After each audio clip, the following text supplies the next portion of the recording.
తెలంగాణ వార్తలు. వృద్ధులైన తల్లిదండ్రులను నిర్లక్ష్యం చేస్తే ప్రభుత్వ ఉద్యోగుల జీతాల నుంచి కొంత భాగాన్ని నేరుగా తల్లిదండ్రులకు చెల్లించేలా అసెంబ్లీలో చారిత్రాత్మక బిల్లు ఆమోదం పొందింది.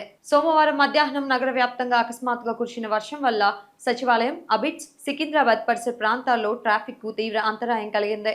ఏప్రిల్ 2 వరకు రాష్ట్రంలోని పలు జిల్లాల్లో గంటకు 30 నుంచి 40 కిలోమీటర్ల వేగంతో గాలులు, ఉరుములు, మెరుపులతో కూడిన వర్షాలు కురిసే అవకాశం ఉందని వాతావరణ శాఖ హెచ్చరించింది. అసెంబ్లీలో మాజీ సీఎం కేసీఆర్ తీరుపై ప్రస్తుత సీఎం రేవంత్ రెడ్డి తీవ్ర స్థాయిలో ధ్వజమెత్తారు.